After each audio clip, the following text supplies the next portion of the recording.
Hi, I'm Sue Barlow, today's host of Born TV's Election 22, Why Should We Vote for You? I'm hosting today because Kathy Fox Alfano, our regular host, is now the Democratic candidate for state representative of the 3rd District of Barnstable, which includes part of Bourne, Districts 4, 5, and 6, and most of Falmouth, and all of Mashpee.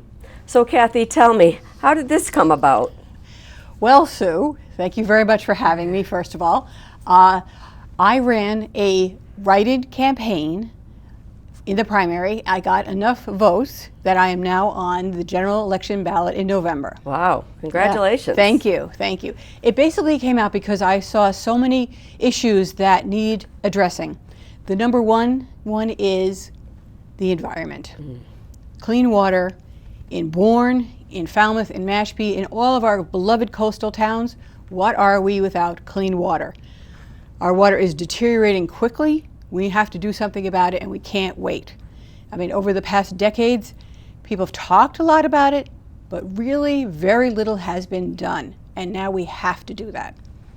I am against, as probably everybody knows, I am against the outfall into the canal, but I am against outfalls into any body of water. I think we are destroying our water. We can't have that anymore. I know that the state is working on new solutions that will be coming about hopefully this winter. I am the chair of the Bourne Wastewater Advisory Committee, and I have learned a lot. There are a lot of different ways that are effective and efficient and not that costly to make a big difference in our waterways. I also will fight for grants so that everybody can participate in these different processes to eliminate nitrogen. One of the other big ways is we have to educate people about fertilizer. Right now, the nitrogen fertilizer that most people use is granular, and that floats right down into your storm drains, down the street, whatever, and winds up in our fresh water and our salt water. That's terrible for our environment, and we have to learn to either not use any kind of fertilizer or use a liquid nitrogen, which does the same job except that it stays with the plants. It doesn't run off. Oh, I didn't know that. Yes. Interesting. Yes. So there are things we can do. So nitrogen's causing the problem. Nitrogen is the major problem. There are others. Phosphorus is horrible for ponds. It's not as big a problem in the saltwater. But I know now that every pond in Mashpee is polluted. Oh. It's horrible. You know, we have to stop this. The days of being able to go and swim. I mean, now you have to think twice. That's awful. And not to mention our drinking water. Not all the towns that I'll represent have great drinking water. That's horrible. We have to work on that now. Is that because of the sole source aquifer?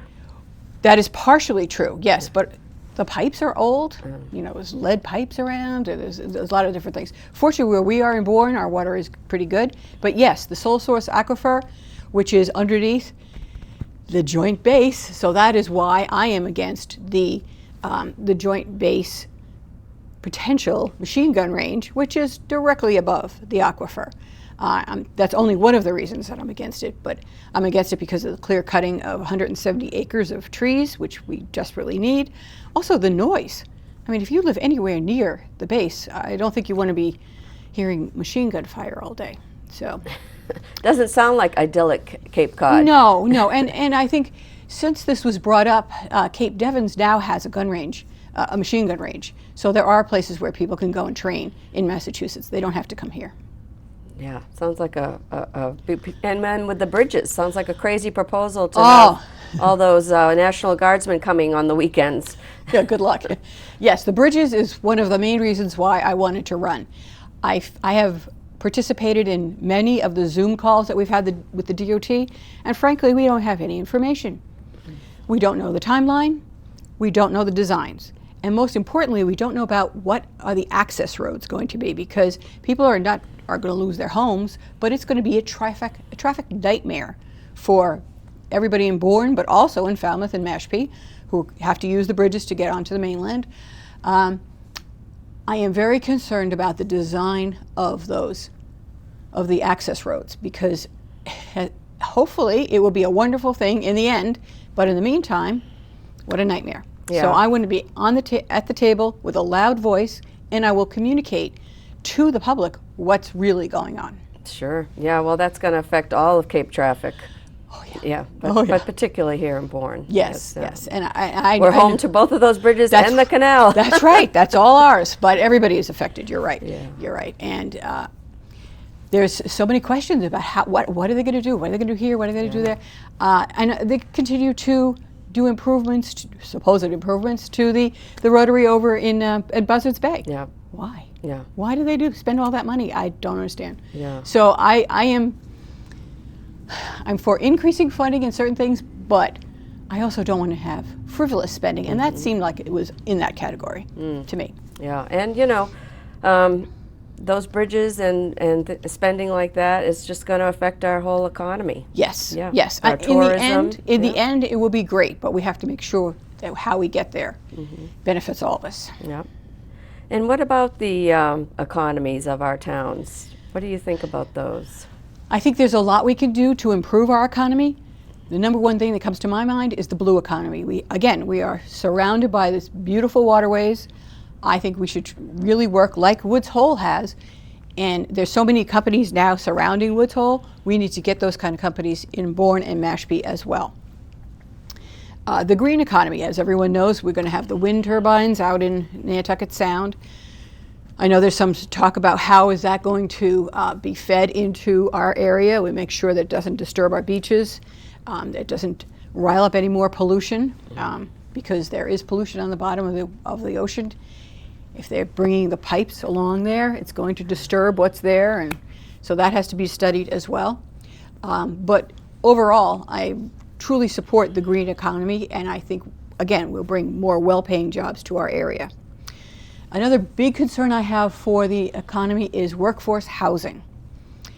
Without more housing, we don't have the people who service us, including medical workers, teachers, police, even people who service at restaurants. They can't afford to live here. If they don't have a place now, they can't come. What are we going to do without these people in our communities? So we can take small housing, build them hopefully on town-owned land or some other land that we can acquire, and quickly build housing so that we have teachers and police and medical workers and all living in our state, in our towns. Wow, that's a wonderful idea. And like you say, people love to come and see them. Yes, yes. Oh, they're adorable. Yeah. Yeah. So that's Yeah. very interesting. Yeah. Okay, Yeah. great. We could even perhaps build, because we need teachers, build a few at the schools. Right? Yeah. Wow. Easy commute. That's it. Also cuts down on commuting, on using gas and whatever. At the hospital, find land around the hospital where more medical workers could be. We started going back to what it used to be long ago, like 100 years ago, where people walked to work. All right. I think that is something we should definitely look at. Oh, excellent. So I know we're both on the Board of Trustees for the Jonathan Bourne Public Library. Yes. So as chair, would you have to resign from the board? Fortunately, I would not. Yay. No. I would not have to resign. I would still be involved with that. I think I might resign as chair, and because that job belongs to somebody who could really put a full-time effort into it. But I love the library, and they'll kick me out, kicking and screaming. Yeah. I don't want to leave. No. So as state rep, what could you do about, we've been working toward trying to renovate and improve our library. It's an older building, about 100 years old, and has some leaks and issues with space. What do you think you could do as state rep to help us out there? Well, I know that the state has a small pot of money and a very long list of towns that need that money. And if we got on that list, we would be, 17th, 20th, whatever. I'm not sure when we would ever see the money. So I want to increase that funding and also slim down how you go about getting it, because it's a really arduous process. It takes decades to get it through. We need a new building sooner rather than later. As Sue said, the building is from 1925. It was built as a school. It was never built as a library. When I look at the Falmouth and Mashpee libraries, they are beautiful. I am so envious. They have a roughly the same population as Bourne. Sure. We need to have, much more adequate services up-to-date things for our children, for one thing, but for everybody. That's what I love about the library, is that everybody can use the library. No questions asked. And we are so much more than books, as you well know. So. Absolutely. There's so many wonderful programs held in that meeting room that we have, but we're restricted by its size. Oh, for sure, for sure. Great. And I know you're a big believer in women's rights, which we've had some walk back in these days. Yes. So, did you ever think in your lifetime that Roe v. Wade would be overturned? No, I certainly never did. No. Yeah, it's unbelievable. I am not a fan of having an abortion. I don't think anybody is. But I also don't feel like I can tell you what you should do with your body. I don't understand your circumstances. Everybody is different. When it comes to the life of the mother, there should be no questions asked. So I believe that it should be a hands-off thing, that people should do what they need to do. We don't ask men to stop taking Viagra, right? So leave the women alone. We know what we're doing. Please give us the power of our own bodies. Yeah, definitely a decision between a woman and her doctor. Yes, yes. And I think they've really gone after the doctors too, which is just such a horrendous situation. If people really were concerned about having more children, they would have much free and much better maternal care, prenatal care, than when the child is born. How about much more affordable daycare? That is the number one thing. That's another problem with our workforce. I've struggled with that in the past. Everybody has, and it's worse now. I think they lost like 25% of the daycares. But so how are women going to go back to work if we don't have decent daycare that you can afford? Also, there's something called Common Start, so that every child has the same start in education, and I think that is vital. Nice. Yeah, me too. So how about gun safety? That's a topic that you see on the news almost every week with some horrible situation. Yes, well, assault weapons are banned in Massachusetts, but there are loopholes around this. There is I would say, an old warehouse up in Littleton, Massachusetts, which you think, what is this doing here? It is like a craft fair for guns, and you can buy this piece over here and that piece over there, and put it together at home, and now you have an assault weapon. Wow. Horrible, horrible. I am not against if people want to have a gun in their home for their own protection, if they use it for sport, if they go skeet shooting. I don't, that is your business. That's fine. If you have a collection of antique guns, I'm okay with that. What I'm not okay with is assault weapons that have one purpose only, and that's to kill 50 people in a minute. Why do we need these in our society? We do not. We're not, it's fine if the military have it.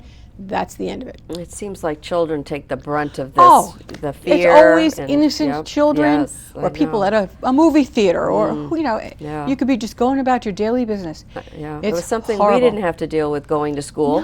No. And I can't imagine the kids today having that in the back of their minds, walking into their schoolroom and parents dropping them off. And why is this only in America?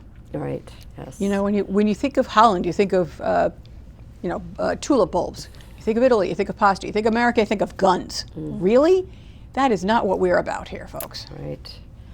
And what about sort of end of life? Do you believe in medical aid in dying, compassionate care? I do. I have seen in my own family and in friends' families, the absolute horror that people go through at the end sometimes. The pain, suffering is unbearable.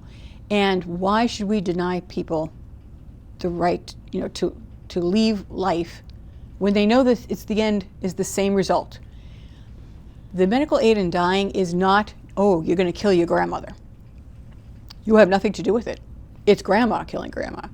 She or he has to take the powder. They just mix it in 4 ounces of water and drink it. In 10 minutes or so, you drift off to sleep, and then you're gone. It's a peaceful way. It's deliberate. It is not other people, coercing you, whatever. You work with your doctors. With all of the states that have this already, and I think it's about 14 states have already approved this, about 8,000 people have been prescribed the medication. 5,000 have used it. So if you know that your mother has a pancreatic cancer and has a short time to live, she doesn't want to be in pain, right? And who's going to blame her? We know what's going to happen. She should be allowed to go in peace. Yeah, my mother passed away from Parkinson's, and a very long and Yes. painful thing to watch and have Yes. her go through with no option. Right. And it was very difficult. It's very so difficult. I feel what you're saying. ALS, Alzheimer's. I mean, these are all That we know with when they get so close to the end, Right, why make right. them go through those last days? Yeah, right. difficult. On a happier note, Yeah. we love our dogs, Yes. our beautiful rescue dogs, Yes. which we both enjoy, and it's so satisfying to rescue a dog. Oh yes, and I just love mine. I know you love I yours. love mine too. One of mine has a great story, or a sad story, depending on how you look at it. He was abandoned in an abandoned house in Houston, Texas. He was trying to gnaw his way through to get out. He was missing his 4 front teeth. But fortunately, a rescue group heard him, got him out. He was a bag of bones. He had mange, but they nursed him back to health. And he flew up on United Airlines. And now he's the luckiest dog in creation. But the problem is, in Massachusetts, we have some arcane laws that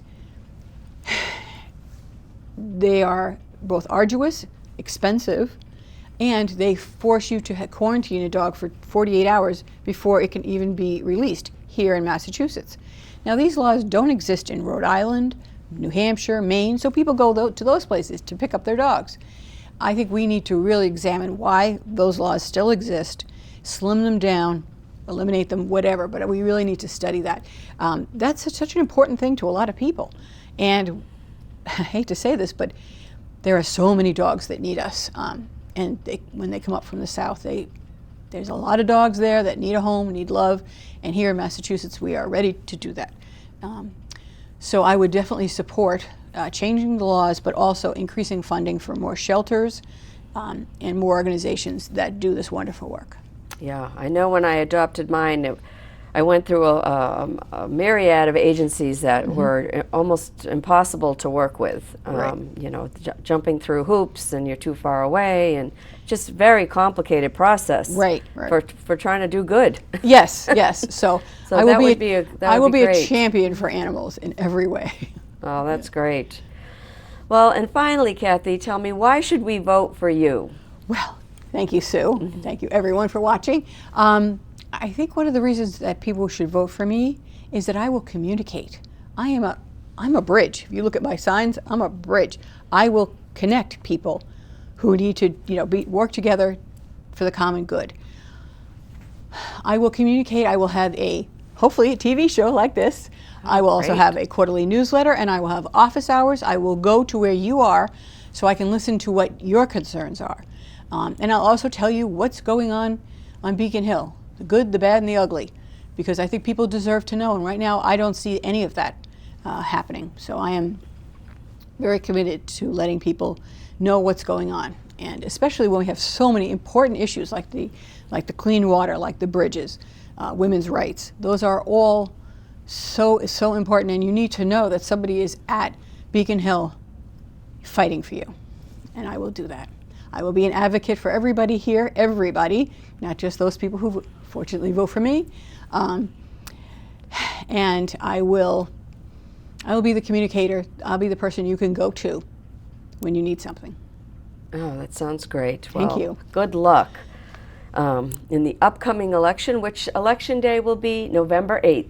So you've been watching this on Born TV, and you can see this and Kathy's other interviews on borntv.com.